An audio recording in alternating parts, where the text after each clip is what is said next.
क्या है पूरा मामला? सर जी, मामला ये है कि हमारे अंकल के कोई ज़मीनी विवाद था।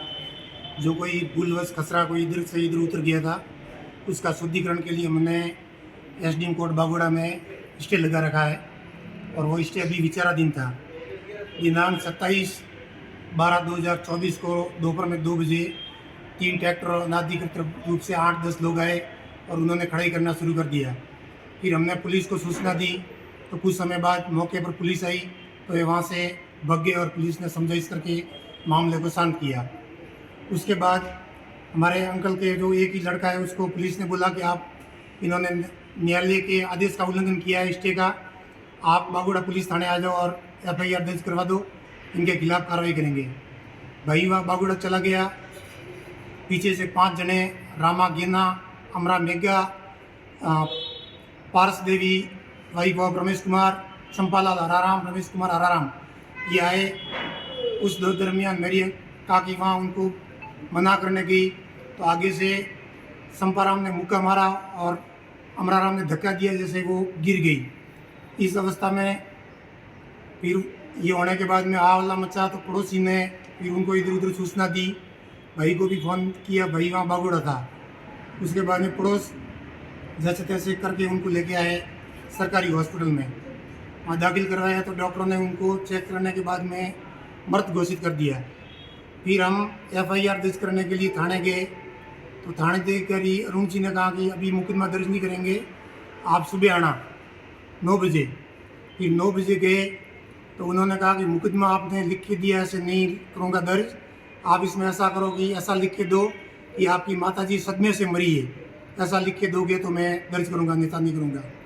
फिर हमने काफ़ी मशक्क़त की, हेल्पलाइन पर शिकायत की सांचौर एडिशनल एसपी साहब के वहाँ। फिर काफ़ी मशक्क़त के बाद में 2 भाई को जड़ोर भेजे एसपी ऑफिस, जैसे तैसे करके फिर एडिशनल अतिरिक्त पुलिस अधीक्षक सांचौर और डिप्टी साहब आए मौके पर।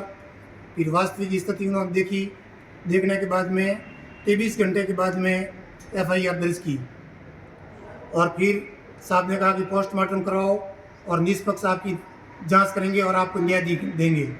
हम आपके कहने पर पोस्टमार्टम करवा दिया और उसके बाद में हम एसपी ऑफिस, आईजी ऑफिस जाते रहे और लोग मतलब खाली आश्वासन देते रहे।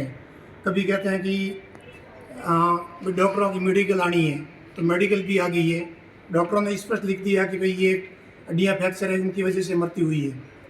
2 बार डॉक्टरों की तरफ से तहरीक भी करवाएगी, उसमें भी ये लिख दिया कि भाई इसी वजह से मृत्यु संभव है। फिर कहा कि एफएसएल रिपोर्ट आने दो, उसके बाद में हथियारों को गिरफ्तार करेंगे। एफएसएल का सैंपल भी 6-7 तारीख को मार्च को आ गया है। फिर बीच में हम गए, मैंने साहब से निवेदन किया, मित्र साहब आपको इसमें और भी कंफ्यूज है तो आप मौके पे आ जाओ और मौका स्थिति देख लो।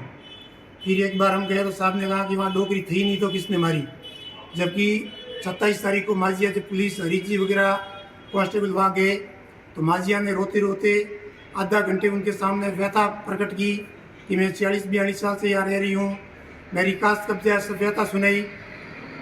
उसके बाद में 4 बजे पुलिस वहाँ से रवाना हुई, तो माजिया वहाँ उपस्थित थी और आगे जो पार्टी है उसका राजनीतिक और धन बल के प्रभाव से कार्रवाई नहीं हो रही है।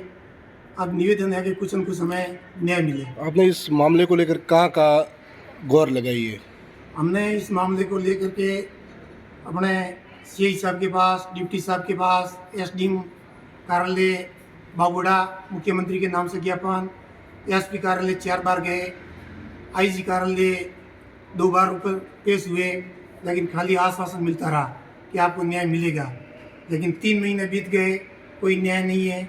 मुलजिम आम चौटे पर घूम रहे हैं और आज भी ये तो हुआ और आगे भी हमारे परिवार के ऊपर ऐसी घटना ये कारित कर सकते हैं यदि समय रहते हुए न्याय नहीं किया था।